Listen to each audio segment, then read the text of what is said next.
Berlatar di Korea Selatan, kisah akan berfokus pada seorang pilot angkatan udara bernama Tae Lin. Ia tengah melatih juniornya untuk melakukan manuver sambil tafakur binikmat atas pemandangan yang Tuhan ciptakan untuk mereka.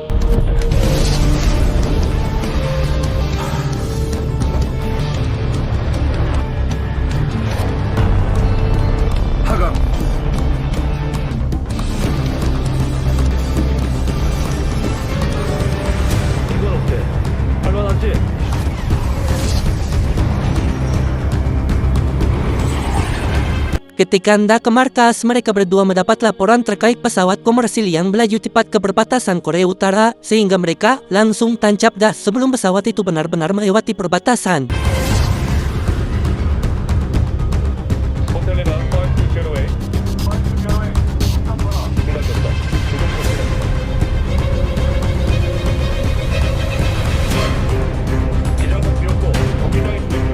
Peringatan demi peringatan yang tak digubris oleh pilot pesawat itu pun membuat Tae Lin keheranan, sehingga ia langsung mendekat dan menyadari jika pesawat itu tengah dibajak. Rupanya Tae Lin mengenal si pilot yang ternyata adalah rekannya sendiri, sehingga ia memilih untuk membiarkannya melewati perbatasan. Meski hal itu bukanlah sebuah keputusan yang tepat, karena selain bisa menimbulkan konflik antar negara, ia juga harus bersiap dengan resiko kehilangan pekerjaannya.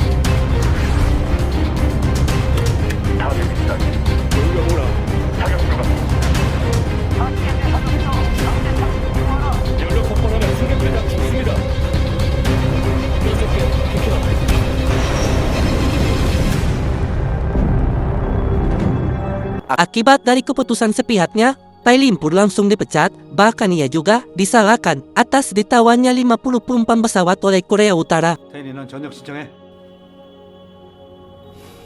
Setiap alasan yang dikeluarkan tak sedikit pun membuatnya mendapatkan pengampunan, karena para petinggi hanya mementingkan diri sendiri meski harus mengorbankan anak buahnya. 민수가 어떤 사람인지 청와대가 알아? 어? 그 새끼 진짜 말 더럽게 안 듣는데. Setelah dipecat itulah Tae Lin langsung pulang kampung dan hidup sederhana bersama keluarga kecilnya. Ia sesekali mengunjungi perbatasan untuk melihat para penumpang pesawat yang dipulangkan dari Korea Utara ke Korea Selatan. 준아 아빠 왜 하나? 다 온 거야? 송환 거부라고, 송환 거부. Dari 50 tawanan, hanya 39 orang sajalah yang dipulangkan, sedangkan sisanya masih ditahan oleh Korea Utara karena mempunyai kemampuan khusus yang ditakutkan bisa menjadi ancaman bagi mereka. 송환된 승객들의 증언에 따르면 북괴는 Dia bernama Yong Dae, seorang pemuda dengan gerak-gerik yang mencurigakan, tengah menonton sebuah berita tentang pemajakan pesawat beberapa hari yang lalu. 천인 공노할 테러 행위를 조장하고 있습니다. Setiap informasi dicernanya dengan sangat baik, apalagi setelah mendengar jika si pemajak itu menerima hadiah sebesar $2 juta atas pemajakan yang dilakukannya. 고 전했습니다. 한편 북괴는 이에 정부는 기내에 무장 보안관을 1 tahun kemudian, kini Tae Lin bekerja sebagai pilot komersil di Bandara Socho. Ia satu-satunya pilot yang diasingkan oleh pilot lain, bahkan tidak pernah diberikan kesempatan untuk mendaratkan pesawat akibat rumor buruknya di masa lalu. Dia bernama Gosik, pilot utama yang akan menemani Tae Lin di setiap penerbangannya. Gosik menanyakan apakah Tae Lin pernah mendaratkan pesawat selama ia bekerja sini. Tae Lin menjawab jika rumor buruk tentang dirinya membuat semua pilot utama tak memperbolehkan ia mendaratkan pesawat meski hanya 1 kali saja. 아직 못 해봤습니다. 단독 착륙해봤냐? 그러면 기자님께서 저 기회 한번 주신 겁니까? Selain dibenci oleh para pilot, Tae Lin juga sering dijadikan bahan gosip oleh seorang pramugara yang selalu menganggap jika ia adalah seorang pengkhianat selatan yang membuat 11 orang tawanan menderita akibat kesalahannya tahun lalu. 아니, 저번 비행기 납북 사건 때 전투기 몰고 출동했는데 사정이 있었겠죠. 고문관이야 저. 확실해. Sebelum melakukan penerbangan, Gosik yang sangat penasaran pun menanyakan tentang apa yang sebenarnya terjadi serta alasan kenapa ia tidak menembak pesawat itu sebelum melewati perbatasan. 본능이야. 사람 살리는 본능. 결과론이지 뭐. Pada masa itu, kursi pesawat tidak diatur dengan nomor, melainkan siapa saja yang bisa berlari lebih cepat, maka ialah yang akan mendapatkan tempat duduk paling nyaman. 잠시만요. 잠깐만요. Hal itu terbukti ketika semua penumpang menunggu di depan pintu keluar untuk berlomba dan memilih kursi mana yang mereka inginkan.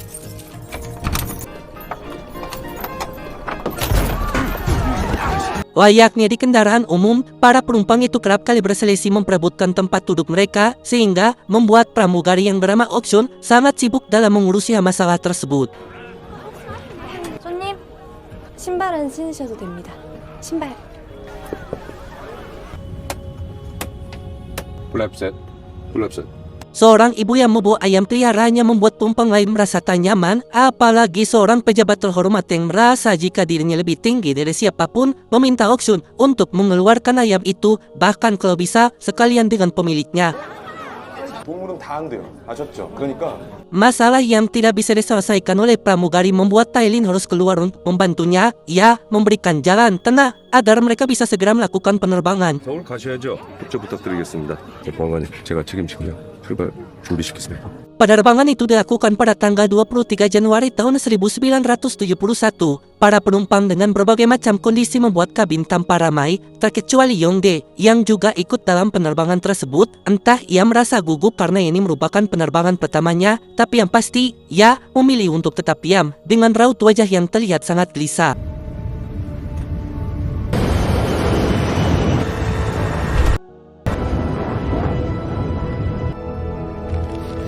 오토파일럿 하겠습니다.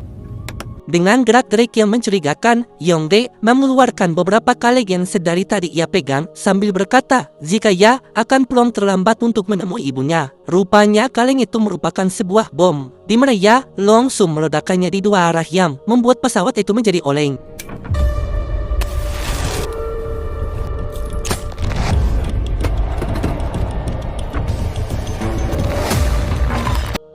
Yongdae menunjukkan niat aslinya, yaitu ingin membajak pesawat tersebut. Ia meminta Tailin untuk membawanya melewati perbatasan demi keselamatan penumpangnya. 알았어. 근데 우선 네가 원하는 어디든 갈 수 있어. Dalam kondisi darurat sekalipun, ia tetap menjaga kewarasannya dan meminta izin kepada Yongdae untuk memeriksa kondisi pesawat serta para penumpang yang ditakutkan terkena dampak dari ledakan tersebut.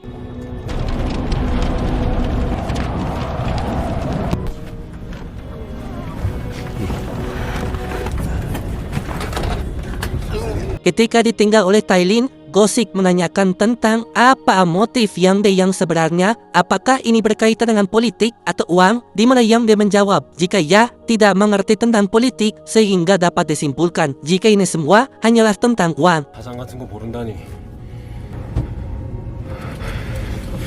Setelah kabin kembali aman, Yongdae membuat keributan untuk yang kedua kalinya dengan mendeklarasikan dirinya sebagai pembajak dan akan membawa mereka semua ke Korea Utara. 지금부터 이 비행기 이북 간다.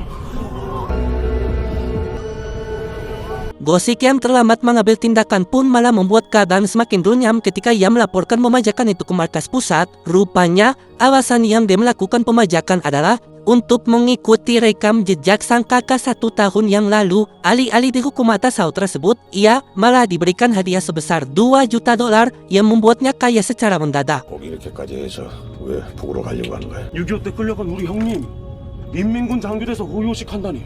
200만 불이라고. Salah satu penumpang yang merupakan seorang polisi pun mencoba untuk melakukan perlawanan. Ia mengajak semua penumpang, terutama yang laki-laki, untuk ikut membantunya, karena jika bersama-sama, maka mereka akan dengan mudah mengalahkannya.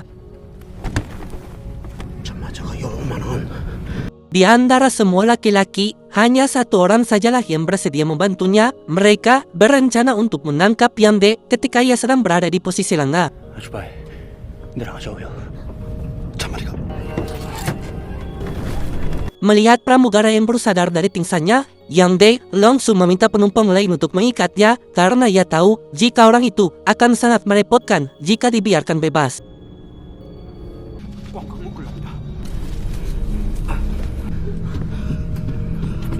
Akhirnya polisi itu pun memulai aksinya ketika Yongdae melewatinya. Ia beraksi bersama sang istri karena orang yang tadi hendak membantunya mendadak ciut dan berakhir tanpa melakukan apapun. Alih-alih membantu si polisi, para penumpang itu hanya terduduk diam tanpa melakukan apa-apa. Bahkan ketika si polisi hampir mengalahkannya, mereka masih saja menonton dan malah berteriak histeris ketika Yamde berhasil membalikkan keadaan.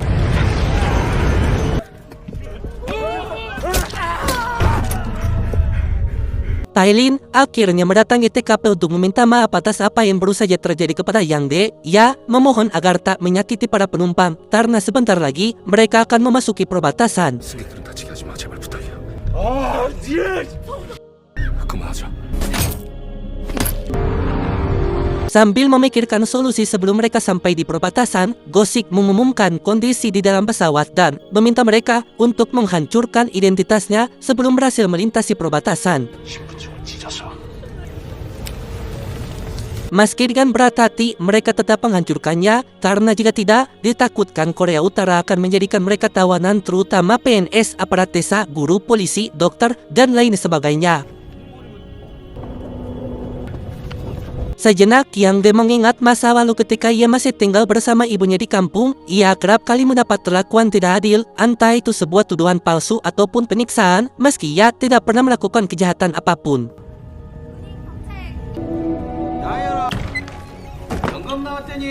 Suatu hari, polisi mendatangi kediamannya untuk memeriksa sesuatu. Mereka dengan sengaja memfitnah Yangde dengan menuduhnya sebagai seorang komunis. Selain mendapatkan penindasan, ia juga harus dipenjara untuk waktu yang cukup lama, meninggalkan ibunya yang saat itu sedang sakit parah.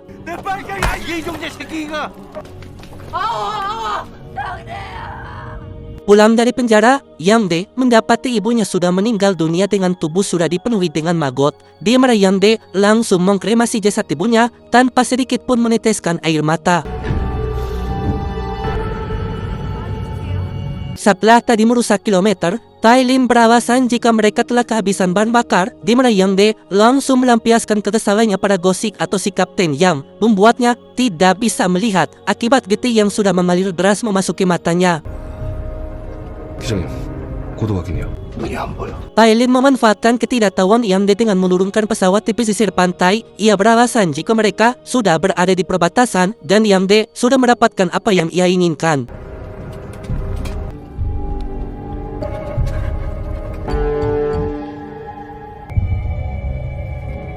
Sadar jika dirinya telah ditipu, Yangde pun memberikan bom itu kepada seorang penumpang di dekatnya dan mengancam jika mereka berhenti, maka ia akan langsung meledakkan mereka semua.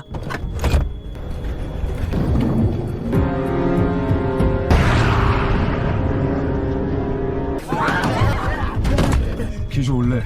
어차피 이복 땅이야. Pada akhirnya, mereka kembali mengudara dan melanjutkan kembali perjalanan menuju perbatasan Korea Utara.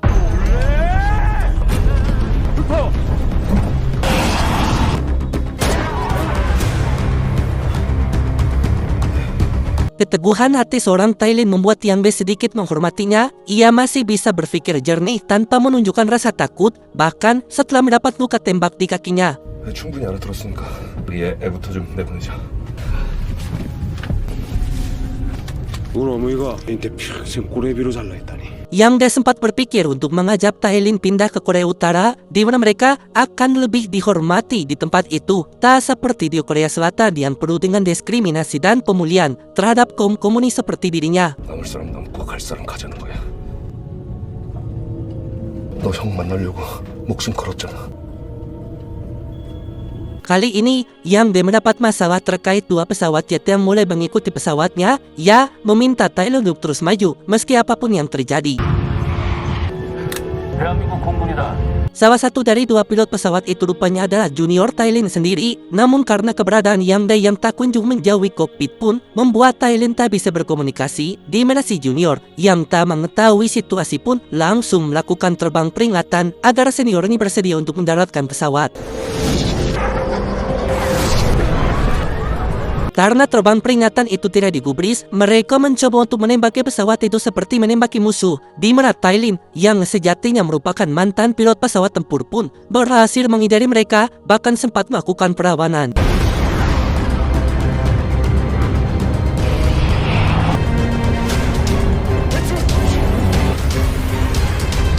Ketika Anda mendaratkan pesawatnya atas perintah si Junior, Yang D masih saja tetap kekeh untuk membawa mereka melewati perbatasan, bahkan jika mereka tertembak misil pun ia tak peduli dan malah berbahagia karena kematiannya akan ditemani oleh orang banyak. 저승길 동무 하나 좋다니. Rupanya, percakapan mereka masih tersambung dengan si Junior. Dia akhirnya sadar jika pesawat seniornya tengah dibajak oleh seseorang, sehingga memutuskan untuk menghalangi rekannya yang akan menembaki si senior.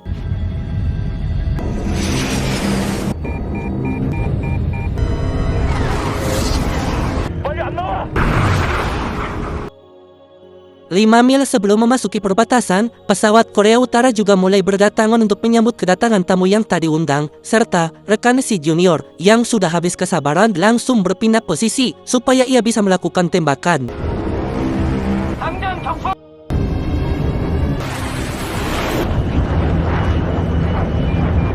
Di detik-detik krusial itulah, Tailin memutuskan untuk bermanuver tepat berapa meter sebelum memasuki perbatasan. Ia berhasil membuat Yang D menjauh dari kokpit, bahkan sampai kehilangan senjatanya.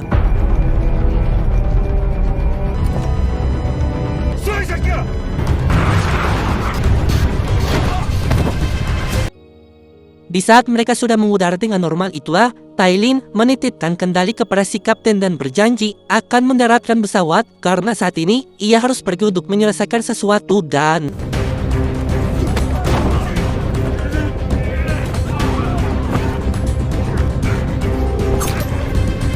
Ketika Tailin sudah terpojok, si pramugara yang sudah terbebas dari ikatannya pun langsung melayakkan beberapa tembakan dan...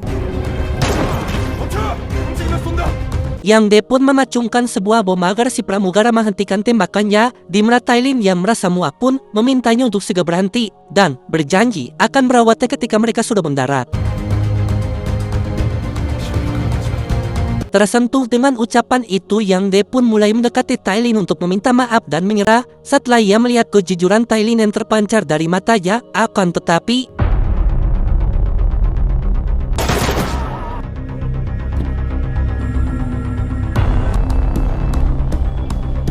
atas penyelamatannya itu, Tailin pun terluka parah bahkan sampai kehilangan satu tangannya, yang meski begitu, ia masih tetap menjalankan tugasnya sebagai pilot meskipun beberapa kali sempat hilang kesadaran. Roda pesawat yang tidak bisa diturunkan pun membuat semua penumpang bahu-membahu untuk menurunkannya, di mana aksi heroik yang dilakukan Tailin membuat semua orang merasa tersentuh, sampai-sampai mereka terus meneteskan air mata ketika Tailin meminta maaf karena tak bisa mengantarkan mereka ke tempat tujuan. 목적지까지 모셔다 드리지 못해.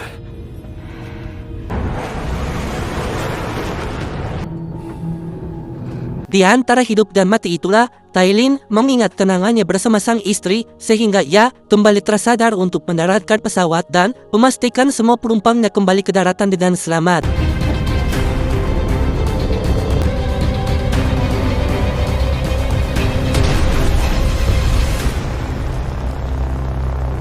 Tugasnya sebagai pilot pun berakhir ketika mendaratkan pesawat dengan selamat. Tailin meninggal dunia setelah mengetahui jika para penumpang sudah berhasil dievakuasi.